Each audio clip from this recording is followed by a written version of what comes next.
Bab 1156. Tapi sekarang tidak bisa menghubungi papi. Aku khawatir. Mata Carla berlinang air mata. Wajah kecilnya penuh dengan kepanikan. Begini saja.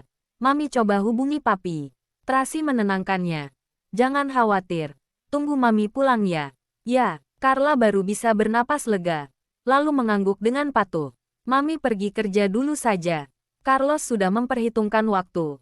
Saat ini kota Bunaken sudah malam. Saat Mami pulang malam nanti, di sana sudah terang. Nanti kita coba. Apa bisa berhasil menghubungi papi? Baiklah, Tracy mengelus kepala Carlos. Lalu pergi setelah mengganti pakaian. Dalam waktu setengah bulan ini, Tracy sudah mengembalikan sahamnya dan mengundurkan diri dari Dewan Direksi Grup Moore. Persiapan pernikahan di kota Snowy juga telah selesai diatur. Kemarin Lorenzo memintanya untuk bersiap-siap, mengaturnya pergi ke negara Prancis dalam 2 hari ke depan. Namun tadi Naomi tiba-tiba mengatakan bahwa terjadi sesuatu pada Lorenzo, dan memintanya untuk datang ke sana. Tracy sangat cemas, mungkinkah kakak terluka lagi? Masih belum tahu. Naomi mengerutkan keningnya. Kak Jasper tadi hanya mengatakan untuk meminta Nona segera bergegas ke sana. Ayo kita lebih cepat. Tracy mendesak dengan sikap acuh tak acuh. Baik, sangat cepat. Mobil sudah tiba di depan kastil Lorenzo. Begitu berhenti, Tracy buru-buru berjalan ke dalam. Jasper mana? Nona Tracy.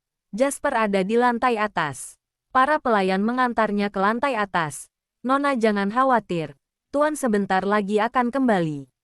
Kakak tidak ada di rumah. Tracy sangat terkejut. Kalau begitu, Nona Tracy, pada saat ini, Jasper berjalan keluar dari ruang kerja, memberi isyarat untuk meminta para pelayan mundur. Sebenarnya apa yang terjadi? Tracy mengerutkan kening dan menatap Jasper. Masuk dulu baru kita bicarakan. Jasper secara misterius membuka pintu ruang kerja. Tracy dengan wajah kebingungan mengikutinya masuk ke dalam. Mengangkat kepala dan melihat, lalu tertegun. Di dalam kamar, duduk 3 sosok mungil yang menggemaskan. Kira-kira berumur sekitar 2 tahun. Semua adalah anak perempuan. Mereka terlihat persis satu sama lain. Sangat sempurna dan imut seperti boneka Barbie. Benar-benar hampir meluluhkan hati Tracy. Ini, Tracy menatap 3 anak kecil itu dengan heran. Apa yang terjadi? Sudah diperiksa denanya. Semuanya darah daging tuan. Jasper menunjuk ke arah 3 anak kecil itu. Lalu berkata dengan gugup. Untuk menjamin keselamatan mereka, Tuan ingin meminta Nona membawa mereka ke negara Prancis. Tracy tercengang. Ia sudah lama mendengar kakaknya memiliki anak di luar nikah. Tapi ia tidak menyangka ada 3. Apalagi mereka bertiga adalah anak perempuan yang masih sekecil ini dan sangat menggemaskan. Wow, siapa wanita yang cantik ini? Pada saat ini, gadis kecil yang duduk di atas bangku piano, dengan cara yang menggemaskan menatap Tracy. Berbicara dengan lancar, dengan suara yang lucu dan menggemaskan, sedikit mirip dengan papi. Sepertinya adiknya papi. Gadis kecil lainnya duduk di atas meja kerja, sedang mencoret-coret dokumen menggunakan bolpen Lorenzo. Dia mengangkat kepalanya dan melirik Tracy, berpura-pura ahli dan berkata, adiknya papi berarti panggilnya Bibi. Bibi, Bibi. Pada saat ini, anak gadis imut lainnya dengan rambut ikal alaminya merangkak dari sofa mendekatinya, memeluk kaki Tracy, lalu memanjat ke atas. Bibi mau peluk. Anak pintar. Tracy buru-buru membungkuk dan memeluknya, memandang rambut ikalnya, ditambah dengan wajah mungil yang imut dan menggemaskan ini. Lalu ia tidak bisa menahan senyumnya. Siapa namamu? Tini, anak gadis kecil yang sopan itu menjawab. Kedua tangan menyentuh wajah Tracy dan menatapnya dengan rasa ingin tahu. Halo Tini, aku adalah bibimu. Tracy memperkenalkan dirinya. Kemudian ia bertanya kepada anak yang duduk di atas bangku piano. Kalau kamu, siapa namamu? Winnie. Gadis kecil itu sedang membuka tutup piano. Ingin mencoba memainkan piano. Hampir saja jarinya terjepit. Tracy dengan cepat melangkah maju untuk memegang penutup piano.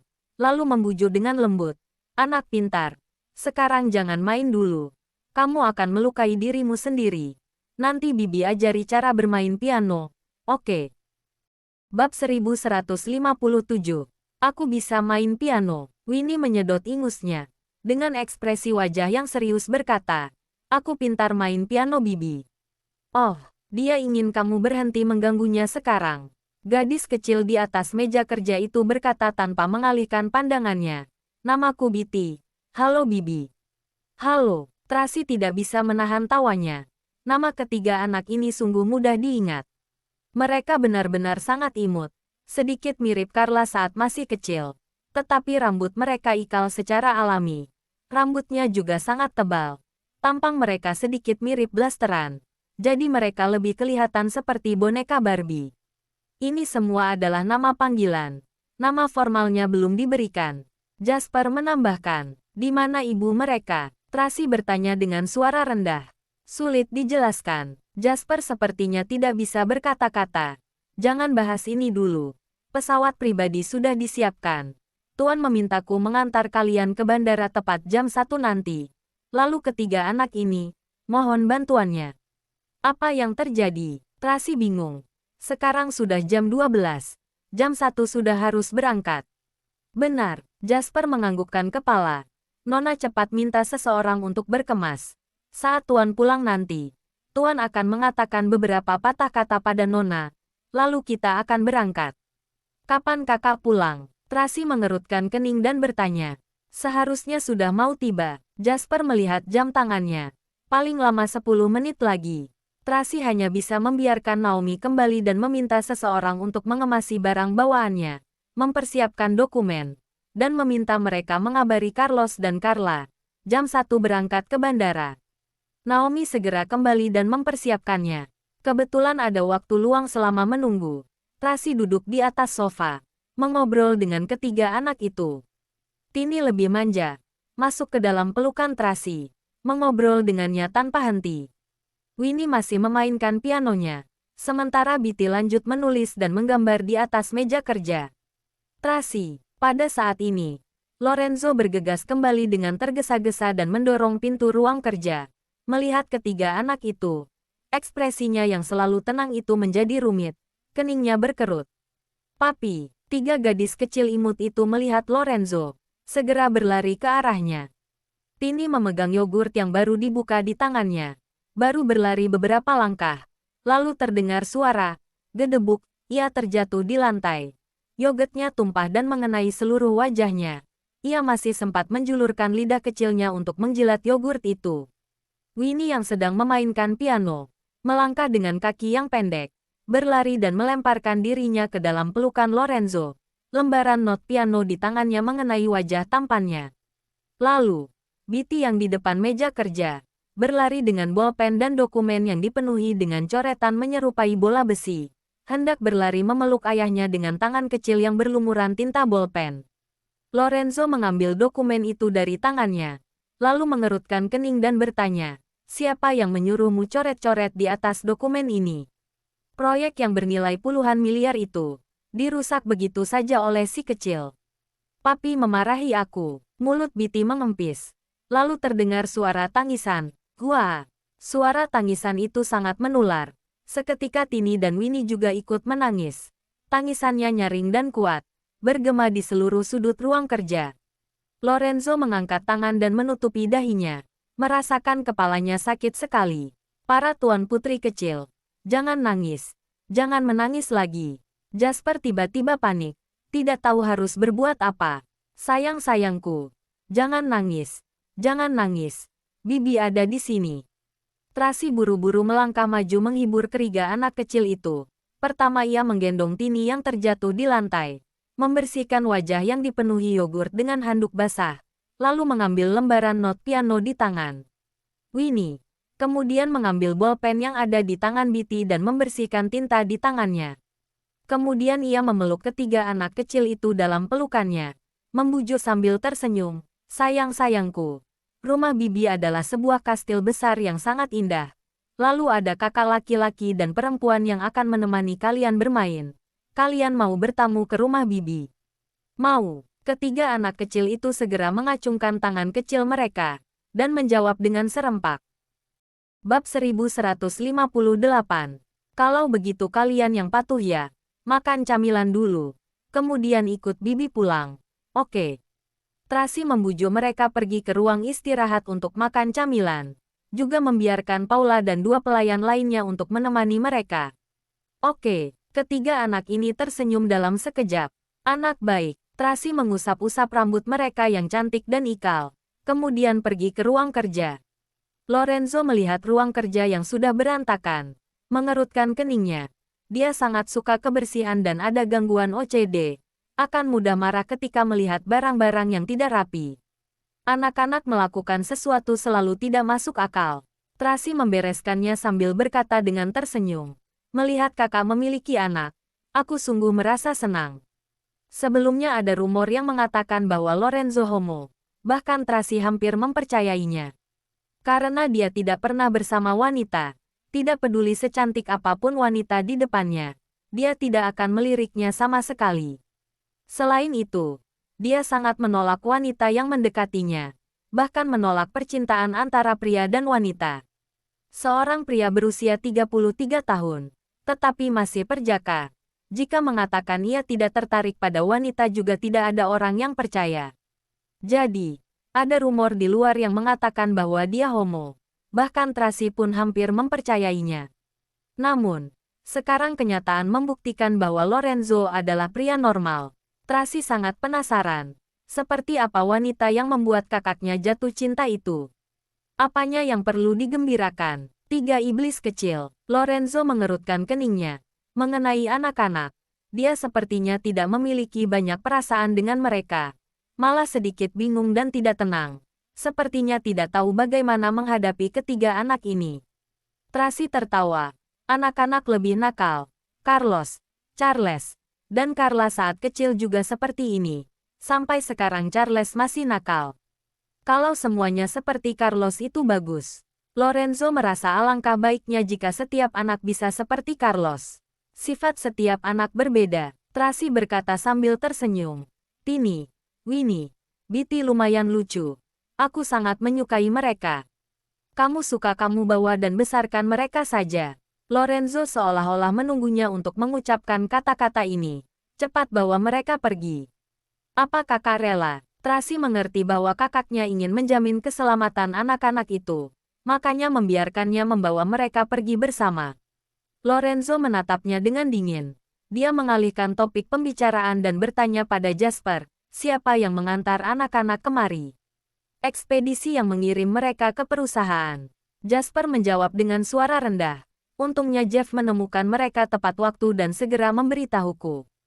Wanita sialan. Lorenzo menggertakkan giginya. Tracy sedikit terkejut. Seperti apa sebenarnya wanita itu? Dia mengirimkan anak-anak lewat ekspedisi. Dia mungkin terpaksa dan tidak berdaya. Jasper terdiam sebelum selesai berbicara. Ekspresi Lorenzo sangat dingin dan menakutkan. Dia segera menundukkan kepala dan tidak berani banyak berkata. Lorenzo menoleh dan berkata pada Tracy, berangkat ke bandara pukul 1 tepat. Bawa ketiga iblis kecil itu ke Paris. Pikirkan cara agar mereka mengubah kata-katanya. Jangan biarkan orang lain tahu bahwa mereka adalah anak-anakku. Aku mengerti. Tracy melihat kakaknya begitu serius. Dia juga tidak berani bertanya lebih banyak. Serahkan anak-anak padaku. Kakak tenang saja.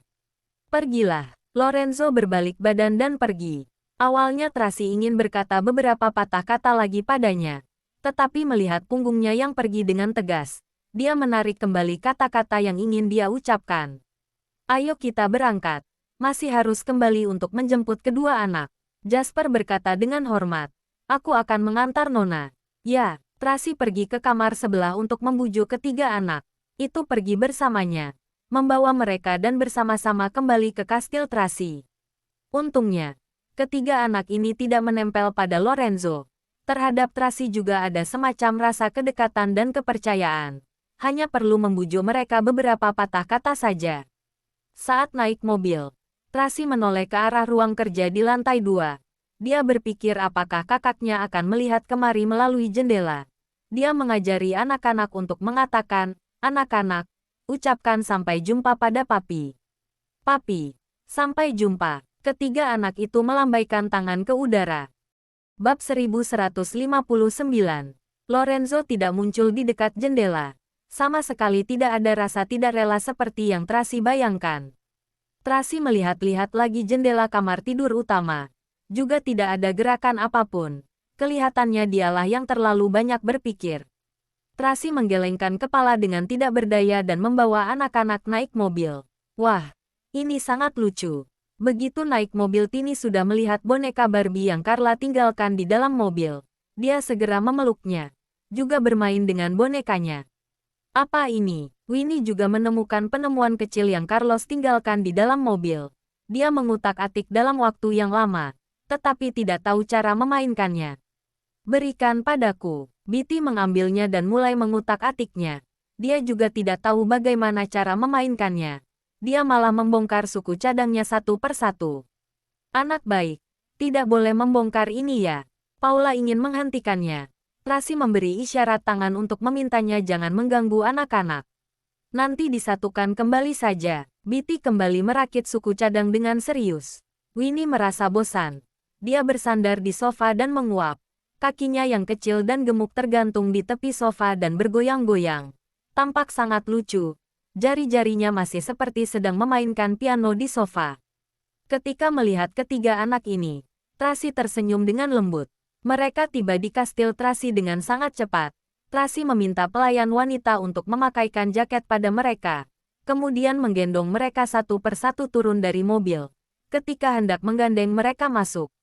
Pada saat ini, Carla berlari keluar dengan cepat. Mami, Kak Naomi bilang kita mau pergi ke... Carla belum selesai berbicara sudah tercengang. Dia melihat ketiga adik yang lucu itu. Matanya terbelalak dan raut wajahnya penuh dengan kejutan. Ketiga anak ini melihat Carla. Mereka tercengang sejenak. Kemudian menarik tangan Tracy dan bertanya dengan ramai. Bibi, apa ini kakak yang Bibi katakan itu? Ya, harus memanggilnya Kak Carla. Tracy memperkenalkan mereka. Carla, ini. Dia menyadari bahwa dia tidak bisa membedakan yang mana Tini, yang mana Winnie, dan yang mana Bitty. Karena wajah mereka sama persis. Aku Tini, anak yang memegang boneka Barbie mengangkat tangan dan memperkenalkan diri. Aku Winnie, anak yang setengah wajahnya memerah karena tertekan itu menatap Carla sambil tersenyum. Kak Carla, kakak cantik sekali. Aku Bitty, anak yang memegang penemuan kecil itu menatap Carla dari atas ke bawah. Kak Carla, apa kakak anaknya Bibi? Bibi, Carla menatap Tracy dengan tercengang. Mami, mereka adalah putri paman. Iya, Tracy mengangguk sambil tersenyum. Baiklah, kita masuk dulu. Dia menggandeng ketiga anak ini dan berjalan masuk ke dalam kastil. Carla segera berubah dari anak yang lemah menjadi kakak yang pengertian. Dia mengajak ketiga anak itu bermain di kamar, juga memberinya ucapan selamat datang untuk bertamu di rumahnya. Awalnya Carlos menunggu Tracy di ruang tamu. Melihat ketiga anak ini, dia tercengang. Wah, kakak tampan sekali. Ketiga anak ini segera mengelilingi Carlos, seperti melihat sesuatu yang aneh. Mereka menatapnya dari atas ke bawah. Wajahnya sangat mirip dengan papi. Apa kakak juga anak papi? Apa-apaan? Carlos mengerutkan keningnya dengan erat. Mami, siapa mereka? Mereka adalah anak paman. Juga merupakan adik sepupumu. Tracy memperkenalkannya. Nama mereka adalah Tini, Winnie, Bitty. Mereka memperkenalkan diri seperti melaporkan jumlah. Carlos tercengang. Tetapi kembali sadar dengan cepat, putri paman. Iya, Tracy menganggukkan kepala. Mami bawa mereka naik dulu. Kamu tunggu Mami di ruang kerja. Aku mengerti. Tracy membawa ketiga anak ini ke kamar Carla untuk sementara waktu. Meminta Naomi untuk menemani mereka. Kemudian membawa Carla ke ruang kerja. Iya. Secara resmi berkata pada Carlos dan Carla. Carla, kita akan segera berangkat ke Paris bersama dengan ketiga anak itu. Bab 1160. Aku tidak pernah dengar bahwa paman punya anak. Kenapa tiba-tiba muncul 3 anak dalam sekejap? Carlos bertanya dengan curiga. Apa sudah melakukan tes DNA? Puff, Tracy baru minum seteguk teh hangat dan hampir memuncratkannya. Kak Carlos, apa itu tes DNA? Carla bertanya pada Carlos dengan penasaran. Itu adalah melakukan pemeriksaan sarana medis untuk memastikan apakah hubungan mereka benar-benar adalah orang tua dan anak. Carlos menjelaskannya. Oh, Carla sepertinya mengerti. Tapi sepertinya juga tidak mengerti. Sudah tes DNA dan mereka benar-benar anak kandungnya. Tracy buru-buru mendidiknya. Carlos, kelak tidak boleh mengungkit masalah ini lagi. Jika terdengar oleh ketiga anak itu, akan menyakiti hati mereka. Aku mengerti. Carlos menganggukkan kepala. Tapi, kenapa kita tiba-tiba mau pergi ke Paris? Aku ingin pulang ke kota Bunaken. Aku tidak ingin pergi ke Paris. Carla berkata dengan sedih. Hal ini sulit dijelaskan. Tracy menjelaskannya dengan lembut. Tapi kalian percaya pada Mami. Tidak peduli dimanapun. Mami akan selalu menjaga dan menemani kalian. Apa terjadi sesuatu pada Paman? Carlos sudah merasa ada yang aneh sejak awal. Ini, Mami. Demi menjamin keselamatan kita. Paman meminta kita pergi untuk sementara waktu. Aku bisa memakluminya. Carlos berkata dengan serius. Tapi, kita tidak perlu pergi ke Paris kan? Kita bisa pulang ke kota Bunaken. Mami tidak akan kembali ke kota Bunaken lagi. Tracy sedikit terburu-buru. Sebentar lagi sudah pukul 1. Harus berangkat ke bandara. Semua orang menunggunya di luar. Dia tidak ada waktu untuk pelan-pelan menjelaskan pada mereka. Hanya bisa berkata, Mami punya rencana sendiri. Harap kalian bisa mengerti. Tapi tidak peduli dimanapun, kalian selamanya adalah anak Mami dan merupakan orang yang paling Mami cintai. Carlos tidak berbicara lagi. Dia hanya menundukkan kepala dengan kecewa. Carla berkata dengan sedih, kalau begitu apa kita tidak akan bertemu dengan Papi lagi? Bukankah Mami sudah pernah mengatakannya? 45 hari lagi. Papi akan datang menjemputmu. Tracy mengusap-usap wajahnya dan berkata dengan lembut. Sudahlah. Ganti pakaian. Kita harus segera berangkat ke bandara. Tapi Papi tidak bisa dihubungi. Tidak tahu bagaimana keadaannya sekarang. Carla berkata dengan tercekat. Bagaimana kalau terjadi sesuatu padanya? Tracy melihat raut wajah Carla yang sedih. Dia sungguh tidak tega. Akhirnya mengalah. Begini saja. Mami akan menelepon Papi untuk menanyakan keadaannya. Ya, Carla menganggukkan kepala berkali-kali. Tracy mencoba menghubungi nomor Daniel. Memang benar. Teleponnya tidak aktif. Lalu dia segera menghubungi nomor Ryan. Teleponnya tersambung dengan cepat. Nona Tracy. Ryan sangat terkejut. Dia tidak menyangka bahwa Tracy akan meneleponnya. Daniel berpesan padanya sebelum menjalani pengobatan. Telepon siapapun boleh tidak dijawab.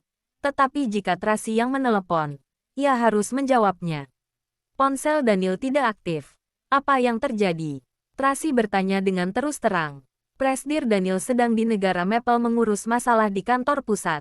Telah terjadi sesuatu di sana. Demi mencegah kabar agar tidak bocor, dia memutuskan semua kontak dengan dunia luar. Ryan menjelaskannya secara sederhana. Ada masalah apa Anda mencarinya? Nanti aku akan meminta Thomas untuk menyampaikan padanya. Tidak apa-apa. Anak-anak merindukannya. Tracy merasa aneh. Namun berhubung Ryan sudah mengatakannya, dia juga tidak enak hati untuk bertanya lebih banyak. Minta dia telepon Carlos jika ada waktu. Baik. Aku pasti akan menyampaikannya.